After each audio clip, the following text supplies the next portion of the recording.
Good day, everybody. Today I'm talking about Breakfast at Tiffany's, the greatness of the Breakfast at Tiffany's. Starring Audrey Hepburn, came out in theaters in 1961, and it was directed, here I was checking my notes, by Blake Edwards. Now, a lot of people nowadays, when they talk about Breakfast at Tiffany's, they mostly talk about Mickey Rooney playing a Chinese guy. They kind of criticize the movie for that, but you gotta understand this was made back in the 1960s, and they did things a little bit different back then. And they often ignored the greatness of Breakfast at Tiffany's. And I'm going to show you a scene that I think is very important to the movie and talk about this movie and why it is so great. So, give me one moment while I cue up the video. Wrong with you, Miss whoever you are. You're chicken. You've got no guts. You're afraid to stick out your chin and say, okay, life's a fact. People do fall in love. People do belong to each other. Because that's the only chance anybody's got for real happiness. You call yourself a free spirit, a wild thing. And you're terrified somebody's gonna stick you in a cage. Well, baby, you're already in that cage. You built it yourself. And it's not bounded on the west by Tulip, Texas, or on the east by Somaliland. It's wherever you go. Because no matter where you run, you just end up running into yourself.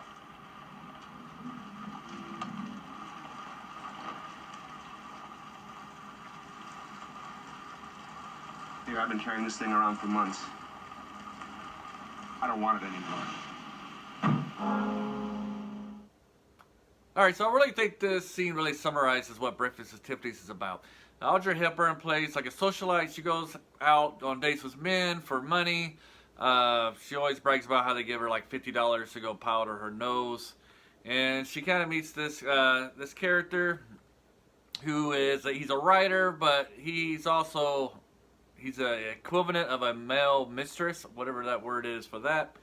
And he kind of falls in love with Audrey Hepburn's character. And really, she's kind of scared of love, I guess.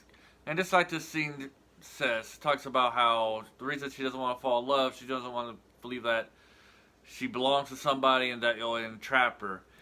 In this case, this guy's telling her that, she's already in a cage, that these feelings that she's having, this reluctance to give herself over to being in love and somebody loving her back and being in a positive relationship is actually trapping her in her own cage. And we can apply this into other aspects of life. You have many people who believe that, you should be able to do whatever you want, be real liberal, and be able to, if you want to do drugs, go ahead and do drugs. If you want to, have many affairs, you can do this and go into unhealthy habits. And then what they don't realize is that these unhealthy habits is actually themselves putting themselves in a cage and not really liberating themselves, but actually imprisoning themselves. And so when we engage in some things like not doing drugs or engaging in other activities that you feel are free and that cause negative habits, like I said, like drugs, could be even pornography, having like alcohol, that's going some drugs, or smoking cigarettes, feeling like you can go and kind of like what Audrey Hepburn's character is doing, going on many dates. You're actually putting yourself into a cage, because these things can become addictions and actually prohibit you from living a free life. And this is one of the aspects of Breakfast at Tiffany's touches on, with her unwilling to give in to her feelings and to explore what it is to be in a positive, loving relationship.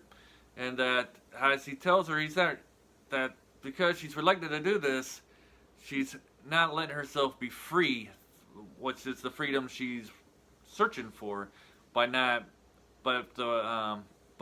ignoring these things and only dating men for money or for social status. This is actually putting her in a cage because she can never reach that full happiness that she is searching for.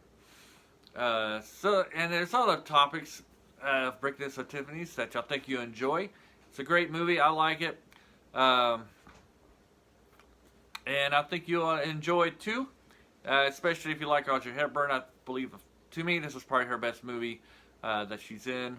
I enjoy her other movies she's in, but this is my favorite one of her. And so I hope you enjoy this. If you like this video, please hit the like button and subscribe. And don't be afraid to tell other people about us. Normally we will talk about, we usually talk a lot about fantasy movies and books. We cover books as well. But we will also go into other genres of shows and books and movies and explore those as well.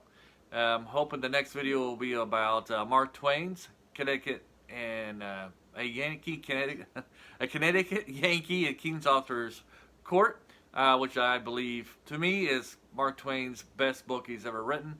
And I'll go into more detail about that on the next video. Hope you guys have a great day, and bye.